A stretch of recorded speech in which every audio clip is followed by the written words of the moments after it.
Thank you, everybody, for joining us today. We have the Southwest Alliance Roberts Rules of Order. And the Southwest Alliance Technical Assistance Project is in its third year, and the goals of the project are to share information from state to state about self-advocacy, create video blogs about disability issues, lead webinars about strengthening self-advocacy organizations, and work on sustainability and recruiting youth leaders.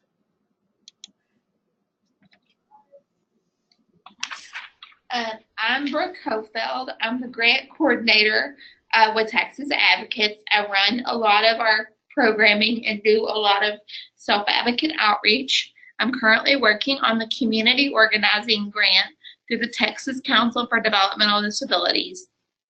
I rescued my dog Bella a couple years back. Now she works with me from home and sometimes gets to come on work adventures during meeting days and at our local ADAPT or advocate meetings.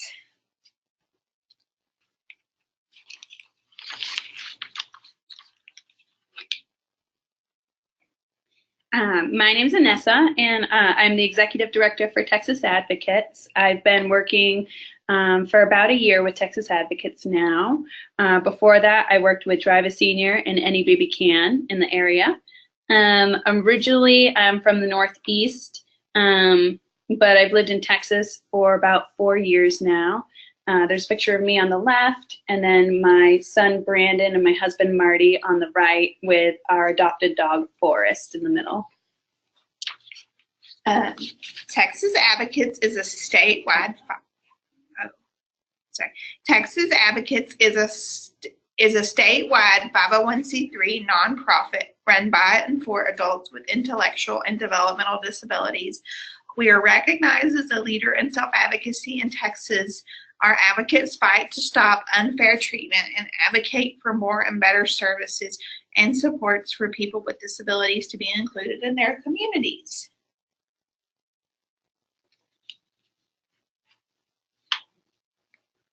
So we're going to talk about Robert's Rules of Order. When I was putting the slideshow together, I came across this cartoon and it made me laugh. It's a picture of a board meeting, and the person speaking is saying, "I move that we debate whether to vote to decide whether to discuss bringing this meeting to an end." And this is pretty much how I felt about Robert's Rules of Order when I first started attending board meetings. They can just be super tedious and complicated and really roundabout. So at first it's, you get the feeling, why even bother with these rules? But there's so much business that has to happen during meetings, so many decisions that have to be made for the organization. It is really helpful to have rules for meetings so that everybody is able to share their ideas and that the meeting runs smoothly. So Robert's Rules of Order is just one system that a lot of boards use, and it describes how a conversation is run and how people will talk with one another while making big decisions.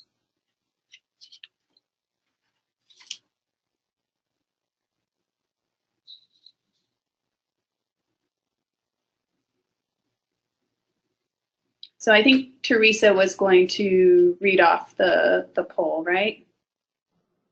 Yes. Okay, I'll do it. This is George, by the way. How is everybody? Go ahead. All right, so here's the poll question. Poll number 1. Who already uses Robert's Rules of Order in their board meetings? The answers are, or the options are, yes, we use the full set of Robert's Rules of Order. Yes, we use a modified version of Robert's Rules of Order. No, we use another system. And no, we do not have any rules for communication at our board meetings. So go ahead and make your choices and see what people say.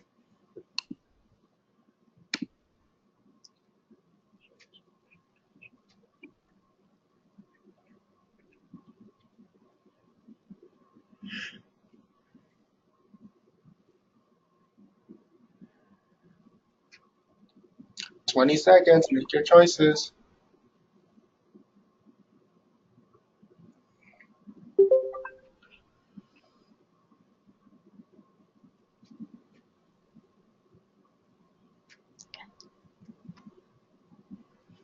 Okay.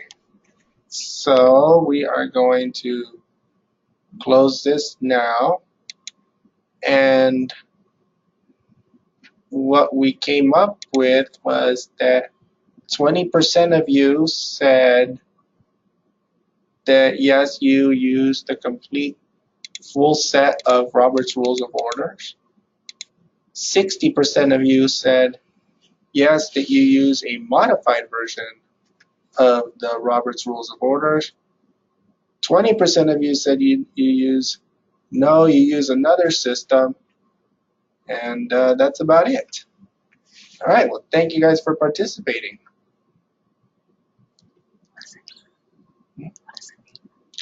So that means that 20% of you guys are wrong. No, I'm just kidding. It means that, yeah, it seems to be working for a lot of people, and it seems to be like, you know, if you're using even a modified version of it. Yeah. All right. I think that's great because a lot of boards do use Robert's Rules of Order. So even if somebody's new to your board, it's very translatable to maybe a future board that they might sit on as well when they learn Robert's Rules of Order for your board.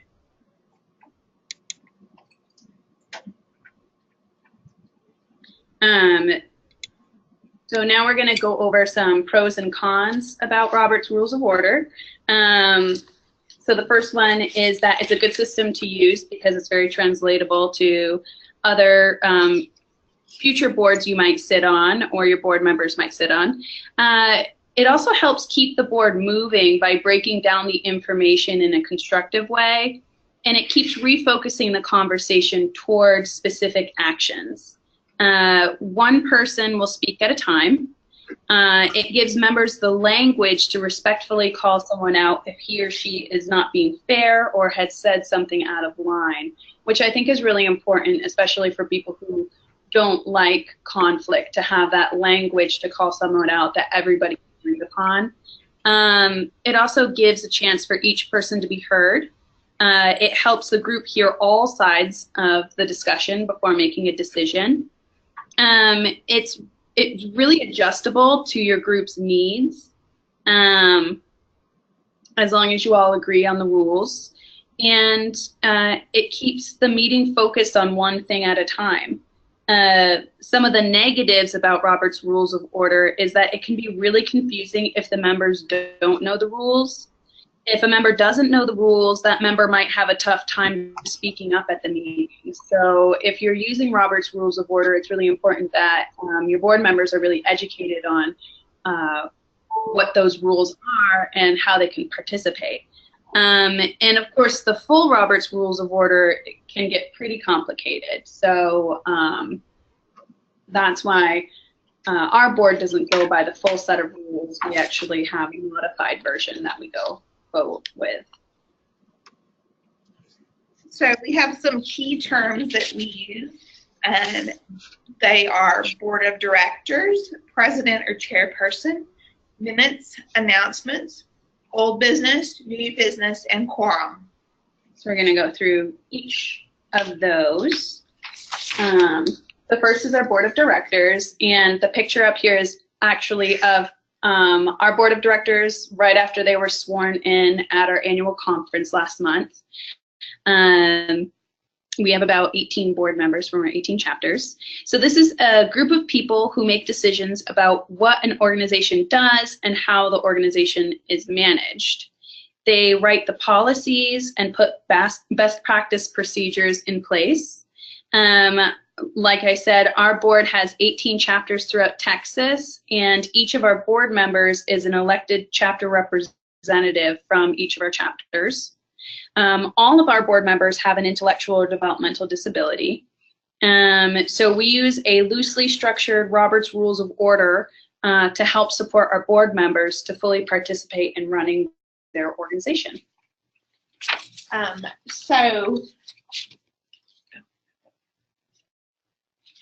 So our board is run by our president. You see his picture on your screen. The president runs the board meeting. The president runs the board meeting following the agreed upon agenda. The agreed upon rules such as Robert's Rules of Order and bylaws of the organization. The board president chairs the meetings and the executive committee. This is the person who calls the meeting to order, makes motions during the meeting, to call discussions, and votes and will adjourn the meeting at the end. This person has the responsibility of making sure the meeting is run in a respectful and efficient way, which Robert's Rules of Order can help accomplish. And this is Mel Hoker. He's our president, coming into his second year as president. He's from our Waco chapter, the Hearts of Texas Self-Advocate.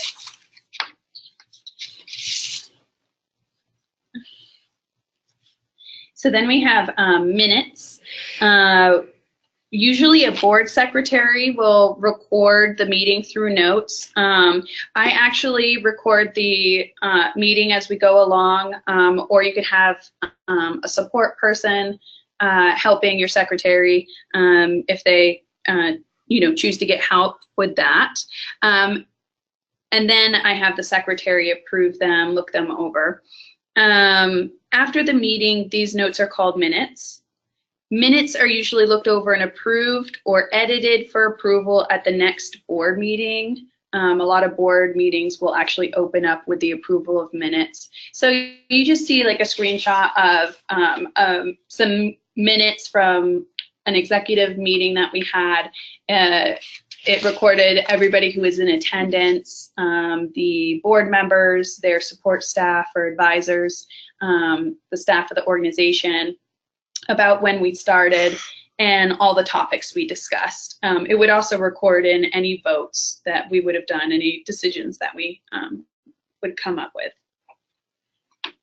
So then we move into announcements. So there's general information, celebrations, and quick updates. General information is shared by the group. We use this time to update the board on what our individual chapters are doing. So we give them a chance to tell us what their chapters are doing, if they had a bake sale or whatever's going on. Yeah, it's like sort of unscheduled. Yeah. Just announcement time. So it's usually pretty fun to share, see what all the chapters are doing. It's also a good time to kind of share ideas. Yeah. So then we bring up old business.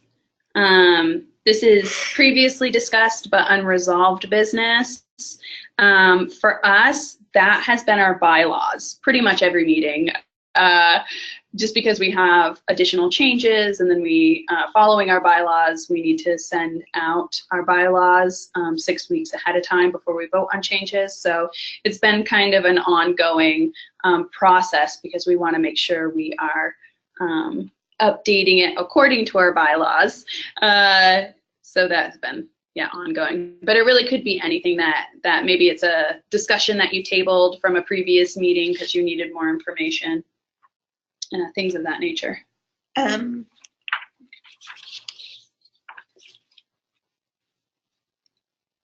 New business.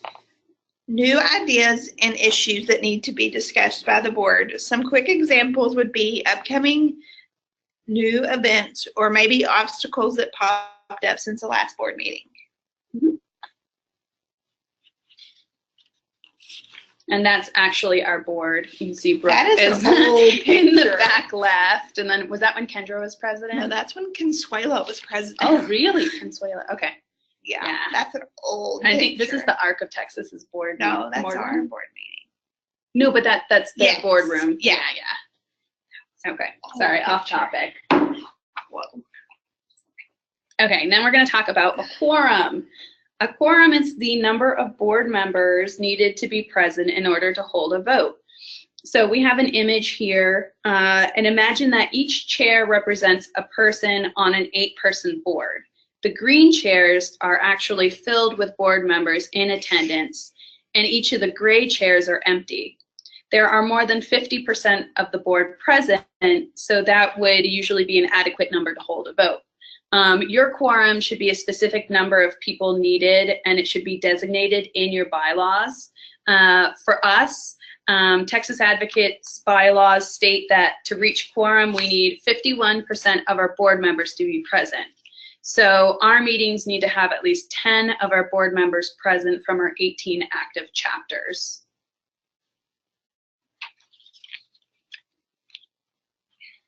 So now we're going to talk about the structure of the meeting.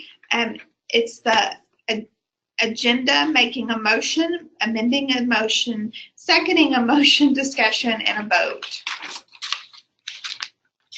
Let's look at how a meeting is structured. Setting the agenda. Agendas set times for topics and help members stay on track. If people get off track, someone can say orders of the day as a polite way to remind the group to stay on topic. Making a motion. Members make a motion, a clear statement to help the group. This is how a member brings business to the group. I move that. Seconding a motion. Every motion must be seconded in order to be discussed. It does not mean they agree. It just means they want it talked about. The move of the motion goes first. The other members can debate the motion one at a time. Some boards time debates, but we don't normally set time limits in our group because sometimes our members need more time to talk about motions. Voting comes after the discussion. The motion is made to vote.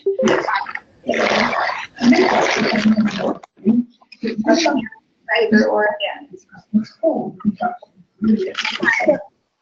So I know a lot of members do time their discussions, like we read that Green Mountain Self-Advocates up in Vermont and the People First Alabama groups, they actually use a cooking timer, which I think is a great idea. We just like to pad our agenda a little bit whenever we're talking about something we know is going to be a big discussion, because we do like to give people extra time. Sometimes it takes people a little bit longer to chime up in some of our discussions.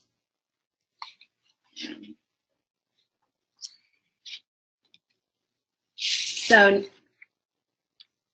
Brooke and I are going to quickly role play to showcase how these rules work.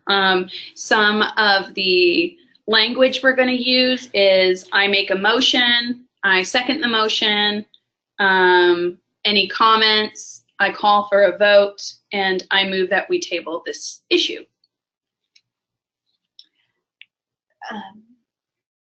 Okay. So you're going to start right here. I make a motion that Texas Advocates buy an accessible vehicle. I second the motion. So here's where the chairperson would actually ask for comments and open it up for discussion. Since Brooke called the motion, she's going to speak first, and then the members will take turns. We struggle with getting accessible cabs while traveling on business. Having our own accessible van would benefit our self-advocates while doing advocacy work. I agree that a van would be a great investment. However, I'm not sure we can afford such a large purchase that is not already in the budget. So from here, a conversation would continue with each member taking a turn stating their opinion.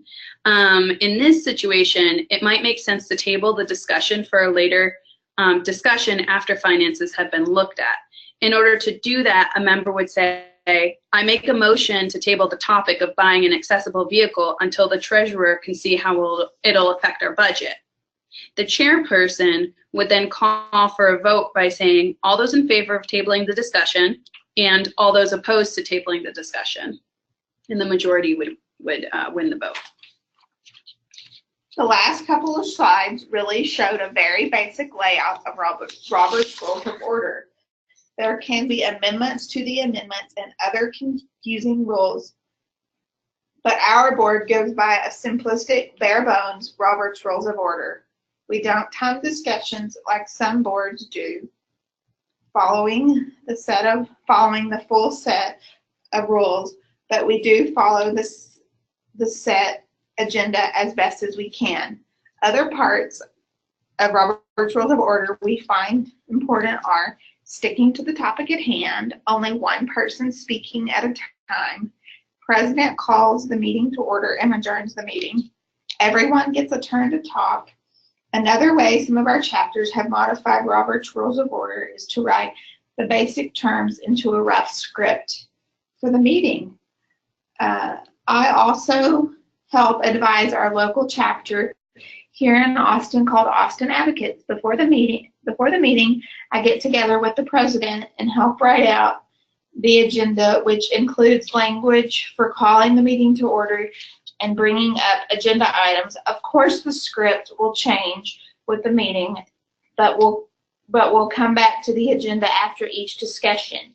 It is important to find the right balance of structure and flexibility that your board members need to feel open to participate fully in order to best support our board members for Texas Advocates.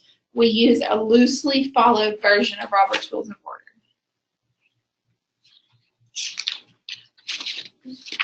So then we have our second poll here. Okay, people. So poll question number 2. How many of you modify your set of rules to meet your board's needs, whether or not you follow Robert Rules of Order? Now your options are, yes, we have significantly changed our rules. Or option 2, which is, yes, but we'll make more changes because of today's webinar. Option 3 is, no, we have not needed to modify any rules. Option 4, no, we don't believe in modifying for an individual's need. And finally, option 5, no, but are considering changes because of today's webinar. All right, we're opening it up for votes, and so do your best.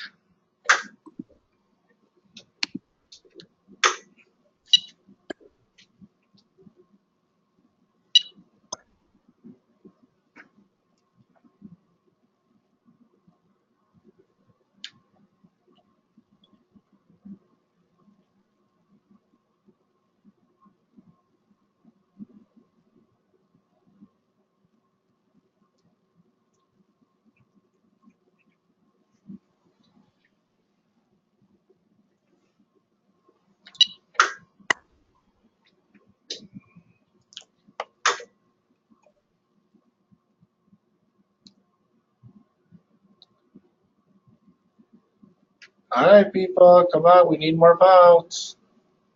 Just about half of you only voted.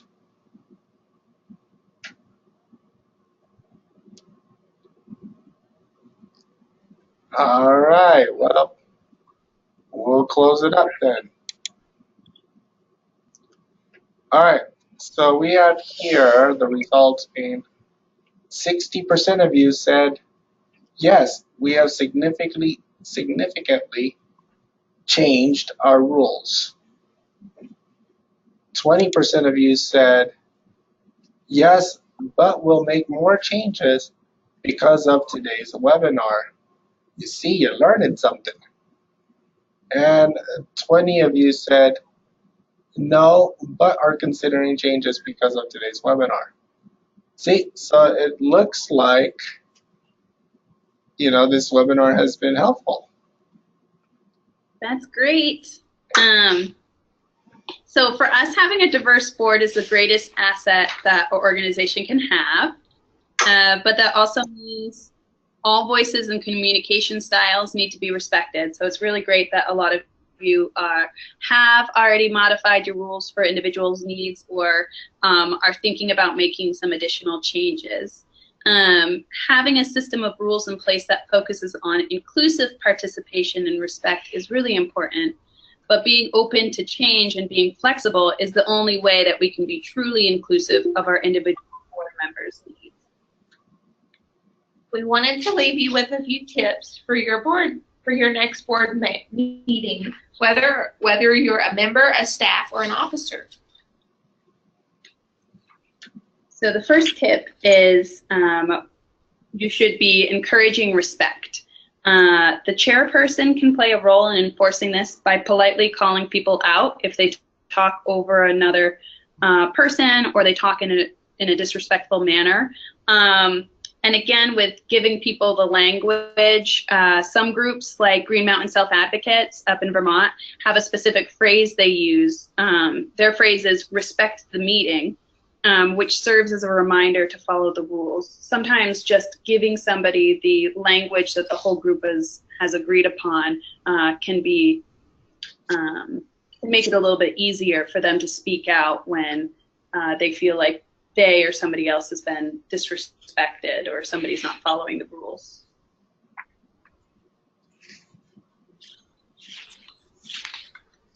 Stay on schedule. Plan the agenda with enough time to be flexible. Orders of the day. Stay on schedule. The agenda is there for a reason. There is a lot of information to get through and decisions to make. Remember, you can call orders of the day to remind the group. However, schedule the agenda to allow time for members to ask questions, repeat statements. If he or she missed, encourage members to speak up when they need clarification. They cannot participate if they don't have the opportunity to understand the subject of discussion.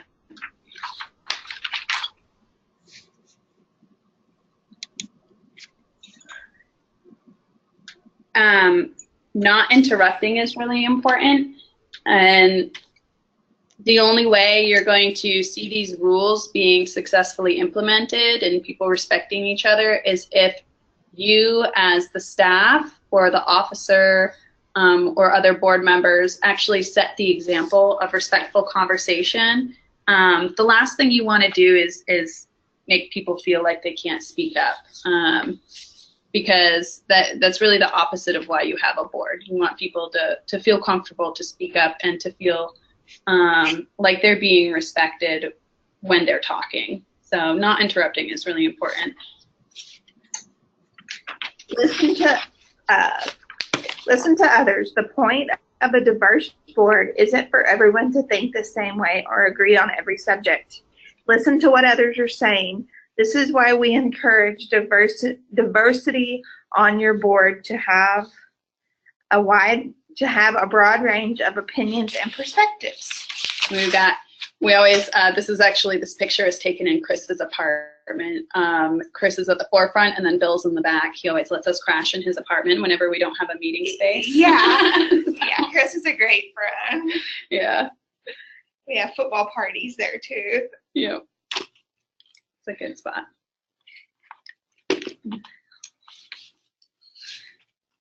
So I think we went through that pretty quickly.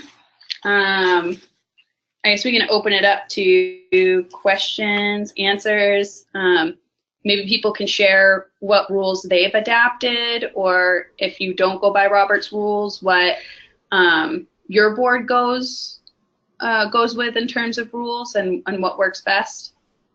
It looks like Ebony has her hand raised. All right, Ebony, what's your question?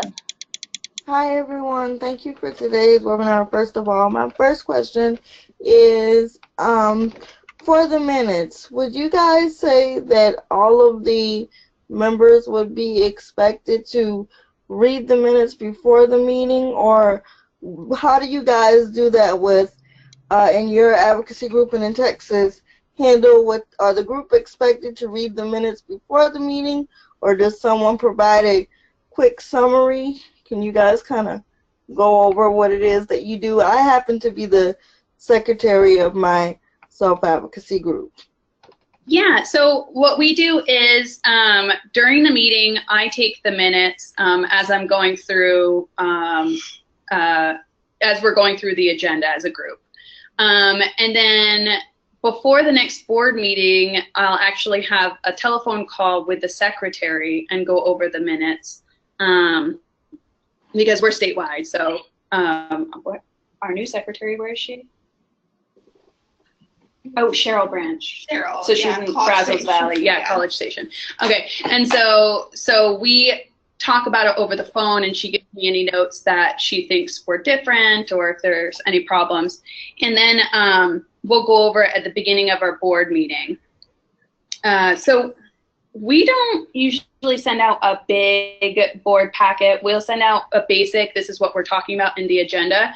But the supports for our board members vary greatly. And so when we're all together, we kind of like going over things all together. So I usually just read them out loud. Yeah, we have a lot of people that don't read, so we don't want to put people in. Okay. We kind of have the same thing. I kind of read a summary of the minutes. We send them out in the mail, and then I read a summary, but sometimes I'm very detailed, so I just wanted to know, is it okay to have some of them have their supports read the minutes before the meeting, or how that should be structured? I think that's a great way to do it, because that might save you some time. But you know, Okay. that definitely depends on how comfortable your board is with that setup. Okay. You can always put that in your processes. Okay. And my second question is, for the bylaws, we have 3 current main officers, and we're still in the process of trying to schedule and update the bylaws. Would you say that the 3 officers would need to go over any changes and then bring those changes back to the group as a whole? So that actually depends on your bylaws. Are you saying you're updating your bylaws, right? So you already have. We've got to set a time to sit down and get them updated. Yes. So in your bylaws, at least in our bylaws, it gives us a specific process that we have to follow in order to update our bylaws. So for us, it says that we have to send out any changes that we want to make 6 weeks before we hold the meeting to vote on it. So Okay. what I did just last week was I had an executive call meeting with all of our officers, and then we have 2 state advisors that help, but they don't vote. And they gave me all their notes on their changes. I had sent them the bylaws in the mail so they could take notes ahead of time and let me know what needs to be changed. Now I'm typing up the notes, and I have to send out the changes in the bylaws to all of our chapters at least 6 weeks ahead of time, ahead of the vote. So I need to get those out 6 weeks before our board meeting, which is actually coming up in the beginning of October. So I need to get those out now. And then we can vote. But the problem is, because we keep making changes in our board meeting, we have to start that process all over again. Okay. But your bylaws, and if they don't, you might want to think about putting in a process so everybody knows. I don't believe, after you said that, I don't believe that we have a process for that, and I'm really glad I attended this webinar today. That way I can take some information back to the officers. But I don't think we have a process for it, but you did give some good tips about that 6 weeks before the next meeting, so hopefully we can get that organized. Yeah, and I think it's a great idea to talk to your executive officers first and then send the suggestions along to the rest of the group. And then when you get together as a group, everybody can give their feedback. I do think the whole group should probably be there to vote on your bylaws.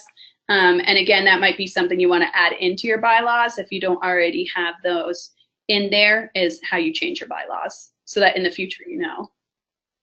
Okay, thank you. I have a comment on the chat box from Jolene, and she said, "Great webinar training. Thank you.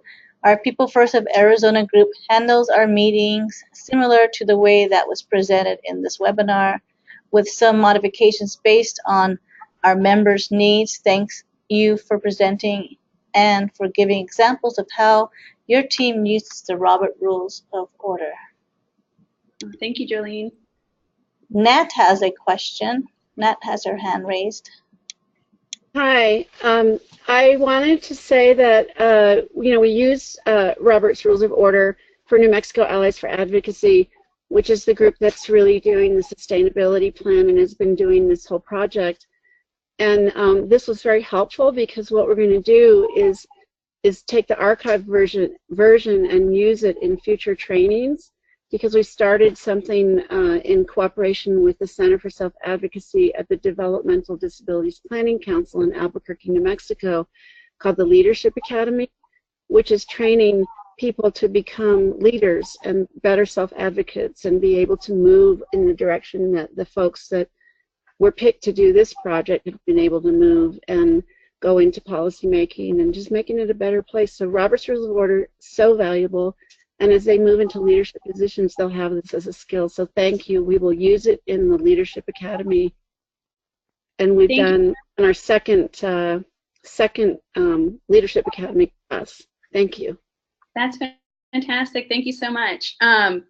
Yeah, we're actually planning on using the archived webinar for our new board members that were just sworn in too, as a basic way of starting to teach them the rules as well. Yeah. So we appreciate that. Anybody else have any questions, comments, thoughts, ideas?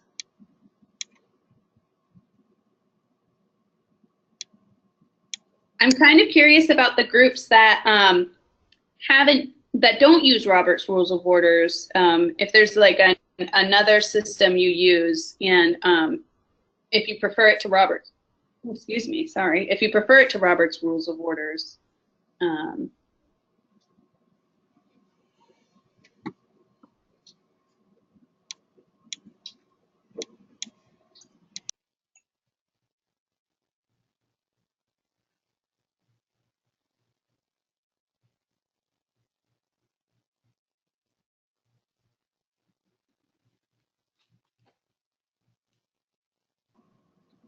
Yeah, it looks like a majority of people know Robert Rules of Order as one of the techniques to run a meeting.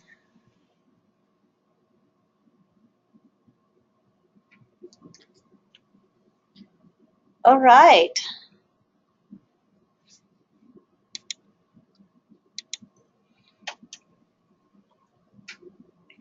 Thank you, Texas Advocates, for presenting on today's call. Yeah, thank you to everybody who's joined us in the webinar, and to SWI for giving us the opportunity to be a part of the Alliance, and to a couple of the other advocacy groups that we borrowed from, such as Alabama's People's First and Vermont's Green Mountain Advocates. They really did a great job in sharing how their board modifies Robert's Rules of Order, which has been really helpful to us in the past.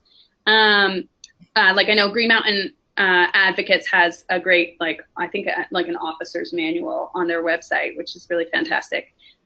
We also want to thank the Texas Council for Developmental Disabilities for their support of the work we do, and also the ARC of Texas for loaning us workspace throughout the project, and working with us on a supported meeting collaboration, which this project has also been useful for, right, Brooke? Mm-hmm. Yeah. Thank y'all for having us, and we'll see some of y'all next week. Yes, thank you, and make sure you fill out the evaluation after this presentation. It looks like somebody has a question. Nat has a question. Next week, yay! We'll be in Phoenix. Yay! We'll see y'all there. Yes, thank you. Looking forward to it.